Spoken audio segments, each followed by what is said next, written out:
Welcome to the Fear and Greed Afternoon Report for Monday, the 8th of May, 2023. I'm Sean Aylmer. Every afternoon, we've got the 5 stories that happened today that you need to know about. Story number 1, the S&P ASX 200 closed up 0.8% today to 7,277 points.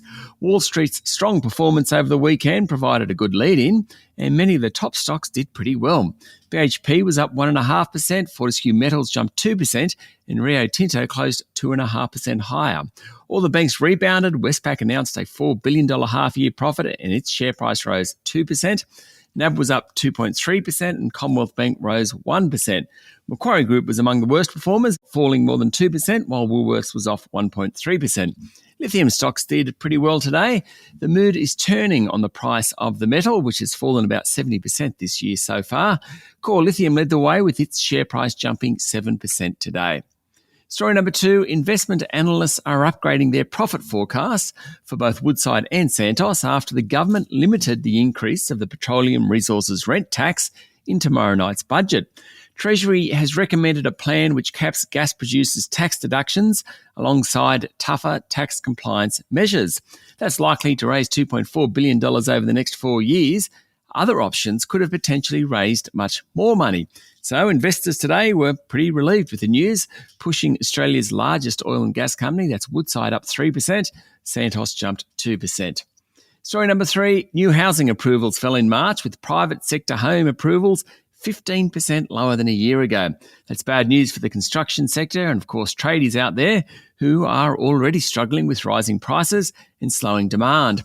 The trend in approvals has been sliding for 6 months, and during March, there were some big drops in Tasmania, South Australia and Queensland. Western Australia was the standout state after a big rise in approvals. New South Wales and Victoria were also slightly positive.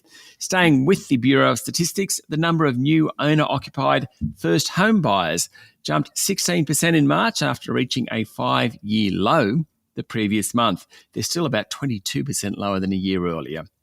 Story number 4, rare earths miner Lynas has lost its appeal in Malaysia against new rules which will force it to move all refining of radioactive materials offshore. But Lynas did have something of a win, with Malaysian Prime Minister Anwar Ibrahim confirming that the Australian Rare Earths Group will have an extra 6 months to comply with the new licence conditions at its Malaysian rare earths plant. That was enough to send the miner's share price up 12% today, the best of the top 200. Lynas said it will pursue further legal avenues for review, adding it had made significant investments in its Malaysian facility and it wants to be treated fairly and equitably as a significant employer and contributor to the Malaysian economy. And story number 5, Russia has started evacuating hundreds of civilians from occupied areas in southeastern Ukraine, including families with children, from a town housing workers at Europe's largest nuclear power plant. The evacuations that started over the weekend come as Russian officials accuse Ukraine of stepping up drone strikes on its territory and in Russian-occupied Crimea, according to the Financial Times. Russia, in turn, has in recent weeks increased its own drone and missile attacks on Ukrainian cities. The partial evacuation of 18 frontline settlements is officially due to increased fighting in the area, but analysts are worried it has something to do with the nuclear power plant, which Russia has controlled since March last year. More than 1,500 people, including 632 children, have so far been relocated from 2 frontline cities and 5 districts. That's it for the afternoon report for Monday, the 8th of May, 2023. Don't forget to hit follow on the podcast and find Fear and Greed on LinkedIn, Instagram, Twitter and Facebook. Join Michael Thompson and I tomorrow morning for the Fast 5 by Fear and Greed, the top 5 business stories you need to know in just 5 minutes. I'm Sean Aylmer. Enjoy your evening.